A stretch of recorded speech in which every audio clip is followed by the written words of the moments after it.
네, 계속해서 시장의 큰 그림을 그려보는 시간입니다. 오늘 이 시간 현대차증권 리서치센터의 이재선 연구위원 모셨습니다. 어서 오세요. 네, 안녕하세요. 네, 이제 FOMC 이벤트가 마무리가 됐습니다. 그래도 시장은 어느 정도 긍정적으로 해석을 하면서 지수 같은 경우에는 올라오고 국채 금리 같은 경우에는 하락하고 있잖아요.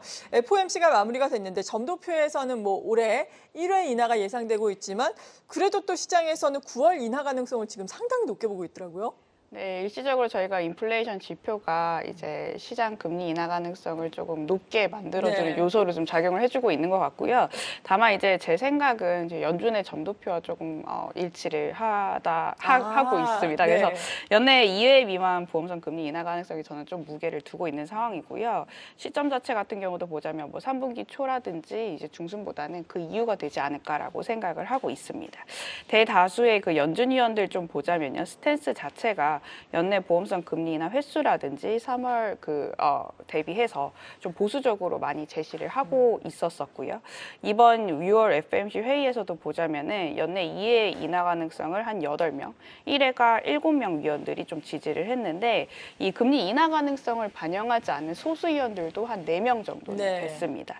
지난 3월 달에 공개된 점도표와 굉장히 이제 좀 대조되는 결과다라고 보시면 될 것 같고요. 3월 달에는 19명 중에 10명이 금리 인하 가능성과 연내 3차례를 좀 반영을 했었습니다.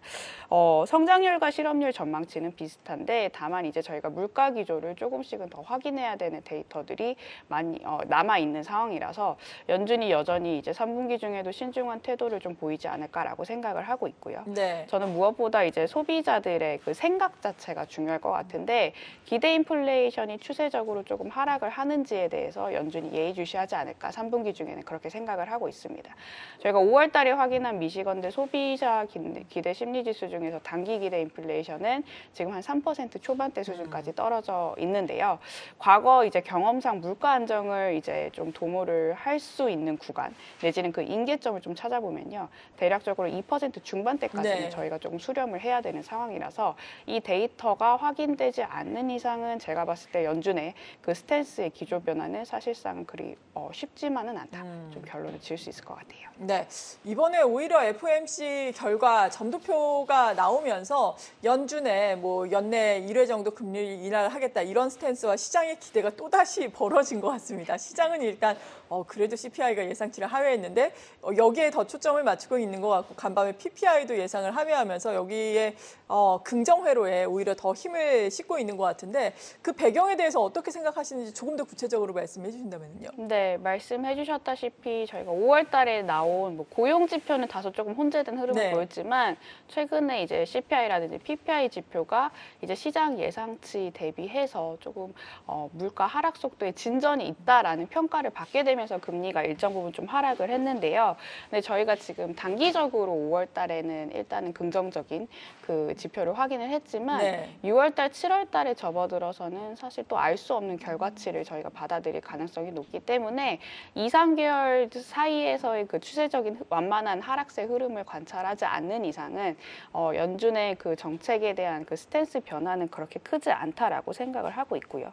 또 다른 배경 중에 하나가 이 다행스러운 점은 이제 추가 금리 인상 가능성을 여전히 지금 연준이 배제를 하고 있다는 점입니다.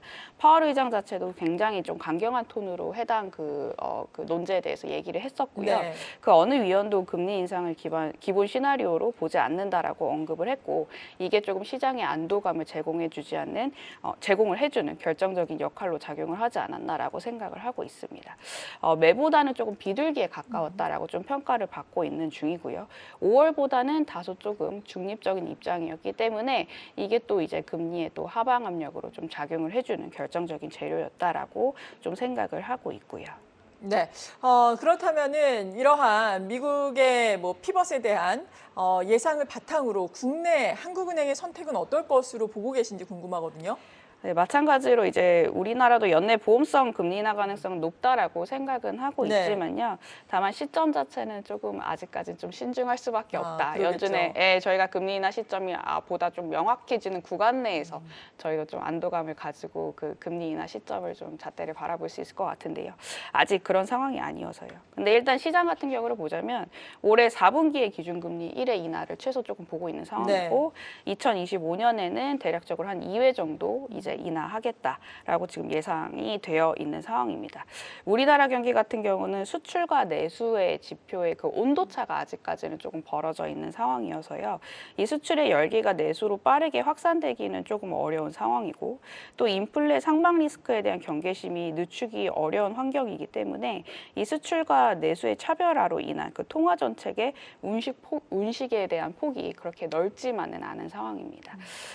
저희가 2024년 성장률은 2.4%, 소비자 물가 상승률은 대략적으로 한 2.7% 전망을 하고 있는데 성장률은 아직까지는 좀 양호하지만 말씀 아까 제가 드렸다시피 내수가 조금 미진한 상황이고요. 또 이제 인플레 수준은 여타 국가 대비해서도 조금 더 높은 수준이라서 신중한 스탠스 여전히 보이지 않을까 예상을 하고 있습니다. 네. 그리고 어제 또 정부가 공매도 금지 조치를 내년 3월까지 연장을 한다라고 밝혔습니다. 이런 가운데 개인 투자자들이 계속해서 언급했던 기울어진 운동장을 좀 평평하게 만들고 그리고 불법 공매도에 대해서도 불법으로 50억 원 이상 벌면은 또 무기징역이 가능하도록 하겠다. 이렇게 또 강화하는 조치를 취하기도 했는데 이 부분이 시장에 미치는 영향은 어떻게 보세요? 공매도 금지 효과가 미치는 영향은 뭐 그때도 얘기했지만 저는 여전히 중립적이다라고 생각을 하고 있고요. 네. 오히려 공매도 금지 효과보다는 이 정부의 밸류업 프로그램으로 인해서 그 저PBR 정책이 어떻게 움직일 거냐에 대해서 시장이 보다 좀 관심을 가지고 있고 외국인들이라든지 기관 투자자들도 마찬가지로 이 관련된 이제 정책을 좀 중장기적으로 보고 있어서 이 정책에 대한 부분이 조금 더 중요해 보인다라고 생각을 하고 있습니다. 저희가 가을 즈음으로 이제 지수라든지 여전히 세금 혜택 등에 대해서 이제 안건에 대해서 논의가 지금 국회에서 발생이 되고 있는 상황이어서 여전히 정부가 추진 중인 그 관련된 법안들을 좀 주목을 할 필요가 있다라고 생각을 하고 있고요. 또 이제 공매도보다는 저희가 결국에는 이제 펀디멘탈로 수렴할 수밖에 없다. 하반기 때는 그렇게 생각을 하고 있는데 우리나라가 상반기 때 사실 긍정적인 재료가 없었던 거는 아닙니다. 환이 조금 이제 부진했지만 기대 수익률을 높일 수 있을 만한 이익 모멘텀이 이 연장 가능성을 이제 조금 높여주는 그런 이 수출 지표라든지요. 아니면 반도체 외딴에서도 여러 기업들이 이제 그 이익이 잘 나오고 있는 상황이기 때문에 연초 이후에 이익 모멘텀이 이제 하반기까지도 지속이 된다라는 가정하에서는 사실 밸류에이션 측면에서는 좀 매력적인 구간이다 여전히 생각을 하고 있습니다. 네, 오히려 밸류업 프로그램을 우리가 더 유망하게 볼 수 있겠다. 외국인 기관들은 이쪽에 더 관심이 많다라는 말씀이시네요. 밸류업과 관련해서도 추가적으로 나올 수 있는 뉴스들 기대감을 가지고 지켜보도록 하겠고요. 미국 같은 경우에는 뭐 시총 1, 2, 3위 마이크로소프트, 애플 그리고 엔비디아 시총 경쟁이 지금 아주 치열하게 이루어지고 있잖아요. 이 기업들의 키워드 보자면은 뭐 AI, 클라우드 이러한 부분인데 국내에 관련된 종목들은 영 힘을 쓰지 못하고 있거든요. 이 부분은 어떻게 보고 계신지 궁금하네요. 네, 저희가 1분기 때까지는 사실 워낙 약세가 이제 지속이 되더라도 대형주 중심, 특히 IT 중심 위주의 수급 관점이 좀 개선이 되었는데 이제 IT 대형주 중심 상승을 위해서는 이 원화 강세가 일정 부분 필요하다 생각을 하고 있고요. 원화 강세를 유도할 수 있는 가장 이제 또 결정적인 재료 중에 하나는 결국에는 이제 중국 경기의 반등 여부일 것 같습니다. 1차적으로 이제 미국이라든지 중국의 제조업 지표 반등이 저는 필요하다라고 생각을 하고 있고 이에 따라서 이제 우리나라라든지 대만이라든지 중국 이제 EM 수출 프록시라고 하거든요. 이 프록시의 반등 데이터가 조금 필요해 보인다. 여기에 따라서 반도체 생산주들의 이익 추정치 상향 조정이 더 진전이 빠르게 있을 거냐 없을 거냐가 좀 결정지어지겠다라고 좀 생각을 하고 있고요.